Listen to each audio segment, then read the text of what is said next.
Breaking news शेतकऱ्यांसाठी अतिशय आनंदाची बातमी आहे। पीएम किसान सन्मान निधी योजनेअंतर्गत आता शेतकऱ्यांना नवीन नोंदणी जी आहे ती करता येणार आहे। आपण पाहू शकता बरेच दिवसापासून आपण पीएम किसान सन्मान निधी योजनेसाठी आपण अर्ज करत आहात, परंतु अर्ज केल्याच्या नंतर आपल्याला यामध्ये बरेचशा ज्या अडचणी आहेत त्या अडचणींना सामोरे जावं लागत होतं।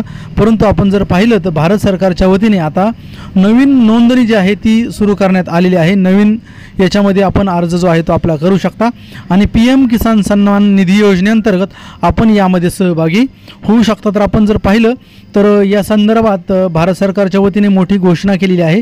याच्यामध्ये नवीन अर्जदार जो आहे तो आता अर्ज करू शकतो। तर या संदर्भात मोठी अपडेट जी आहे ती आपणापर्यंत आलेली आहे। परंतु सर्वात महत्त्वाचं म्हणजे याच्यामध्ये कोणता शेतकरी पात्र असणार आहे आणि कोणता शेतकरी अपात्र ठरणार आहे, कोणता शेतकरी अर्ज करू शकतो याबद्दलची देखील जी अपडेट आहे ती शासनाने सादर करण्यात आलेली आहे। तर यामध्ये याची जी यादी आहे ती राज्य शासनाच्या आणि भारत सरकारच्या वतीने सादर करण्यात आलेली आहे।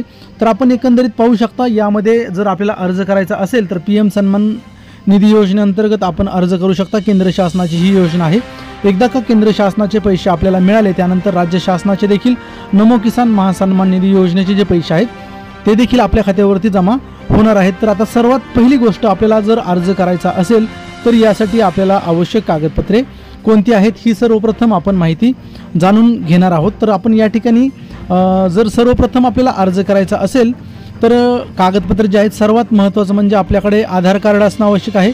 या व्यतिरिक्त आपल्याकडे डिजिटल स्वरूपाचं जे रेशन कार्ड आहे ते आपल्याकडे असणं आवश्यक आहे। या व्यतिरिक्त आपला 7/12 उतारा, या व्यतिरिक्त 8चा उतारा आणि जो फेरफार नंबर आहे तो फेरफार नंबर आपल्याला आवश्यक आहे। फेरफार असल्याच्या नंतर आपण यामध्ये जो अर्ज आहे तो करू शकता। एवढीच कागदपत्रे जे आहेत ते आपल्याला आवश्यक आहेत। मग आपण याच्यामध्ये जो अर्ज आहे तो आपला करू शकता। एकंदरीत याच्यामध्ये काही नियम आणि अटी देखील शासनाने सादर केलेले आहेत। याच्यामध्ये नियम आणि अटी काय आहेत हे देखील आपण या ठिकाणी जाणून घेऊया।